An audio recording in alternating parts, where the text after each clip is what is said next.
You are watching Man's Dark Nature, where true crime actually meets the truth. We cover unsolved murders, reopened cold cases, and those twisted domestic crimes that still haunt families today. No jump scares here or cheap sensationalism, just the dark, uncomfortable facts, backed by solid research and investigation.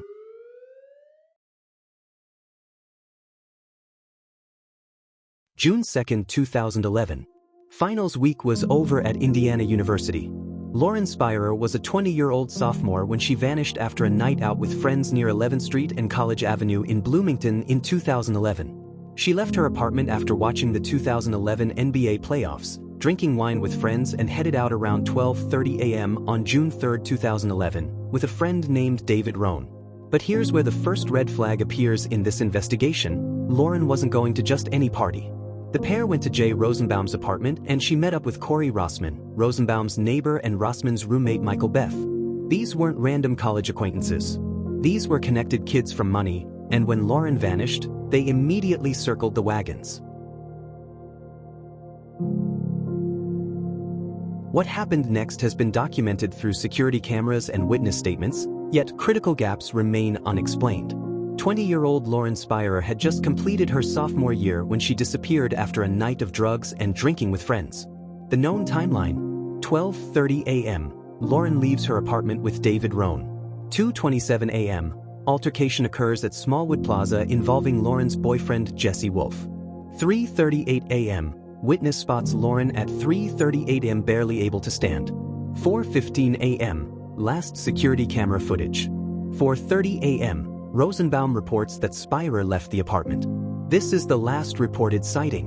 The critical detail investigators don't emphasize: Beth said that Spierer was attempting to get Beth to drink with her at her own apartment. She eventually went to Rosenbaum's apartment, where he observed a bruise under her eye, presumably sustained in a fall earlier that evening. She told him she didn't know how she got the bruise. A bruised, disoriented young woman who doesn't remember how she got injured, and 3 men let her walk home alone in the dark. Here's where this case transforms from a missing person investigation into a masterclass in how privilege protects the guilty.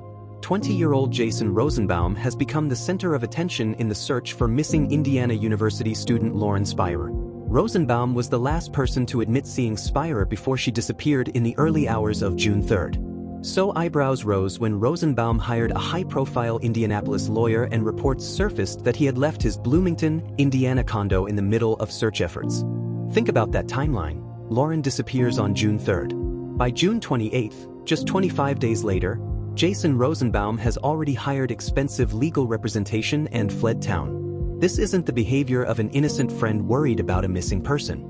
This is the behavior of someone who knows exactly what happened and has the resources to make it go away. But Rosenbaum wasn't alone. Corey Rossman and Michael Beth also immediately retained counsel. Rossman hired attorney Carl Salzman, a seasoned Indianapolis defense lawyer. 3 college kids, all with high-powered attorneys, all claiming they don't know what happened to their friend, who vanished after partying with them. Indiana University had a problem. A missing student during party season is bad for enrollment, bad for donations, and bad for their carefully crafted image. The investigation that followed reads like a textbook example of institutional failure.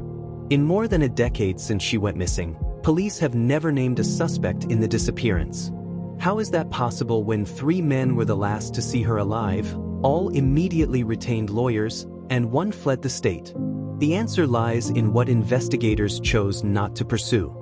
Focus on friends who may have seen her die and disposed of her body was mentioned in 2016, 5 years after the fact. Why did it take half a decade for investigators to focus on the obvious suspects? When criminal investigators failed, the Spierer family fought back through civil court. Spierer's parents filed civil lawsuits against Rossman, Rosenbaum, and Beth for their involvement with their daughter leading up to her disappearance. The suits accused the defendants of negligence, alleging they supplied Spierer with alcohol after she was already visibly intoxicated, then neglected to assure she returned safely to her apartment, which likely led to her death. The family wasn't seeking money, they were seeking truth. The family stated they hoped the lawsuit would lead to the defendants admitting more information about what occurred the night of Spierer's disappearance. But the system failed them again. The Seventh Circuit Court of Appeals ruled in favor of Corey Rossman, Jason Rosenbaum, and Michael Beth, affirming summary judgment that dismissed the lawsuit. The men who were the last to see Lauren alive successfully used the legal system to avoid accountability, even in civil court where the burden of proof is lower. This case exposes everything wrong with how missing person investigations are handled when wealthy families are involved. Immediate legal protection. Instead of cooperating with police, suspects hire attorneys within days. Geographic escape. Primary suspect leaves jurisdiction during active search. Coordinated silence. Multiple witnesses refuse to provide detailed statements. Institutional pressure. University and local police avoid aggressive investigation that might damage reputations. Media management. Story gets framed as mysterious disappearance rather than suspicious friends refuse to cooperate. 14 years later, these questions remain unanswered. Why did Jason Rosenbaum hire a lawyer and leave town within 25 days? What happened between 4:15 a.m., last security camera footage, and 4:30 a.m.? How did Lauren get the bruise under her eye that she couldn't remember? Why didn't any of the three men ensure a severely intoxicated woman got home safely? Why were these three men never officially named as suspects despite being the last to see Lauren alive? The family knows this wasn't a stranger abduction. The evidence knows it wasn't random. Even investigators suspect the truth.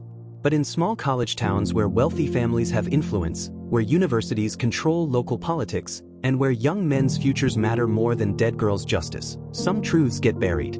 Lauren Spierer died on June 3, 2011. Three men know exactly how and why. And for 14 years, America's justice system has allowed them to keep that secret.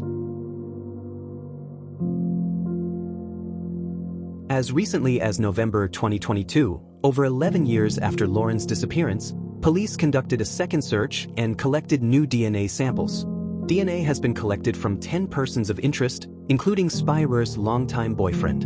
When contacted about DNA collection, Rossman's lawyer Carl Salzman would only confirm that his client is cooperating with authorities without getting into the specifics. The security footage, the witness statements, the timeline gaps, the immediate legal representation, the coordinated silence, the civil lawsuit findings. It's all there, waiting for someone to connect the dots that powerful families and institutional interests have spent 14 years keeping separate. This isn't a cold case. This is a cover-up. And every day these three men walk free is another day America's justice system proves it serves the wealthy first and the dead last. On June 3, 2011, 20-year-old IU student Lauren Spierer disappeared. She's never been seen or heard from since. Lauren Spierer deserved better. Her family deserves the truth. And the American people deserve to know how money and privilege can make a young woman disappear, not just physically, but from justice itself. The evidence is there. The pattern is clear. The cover-up continues. But the truth has a way of surfacing, especially when people refuse to stop looking.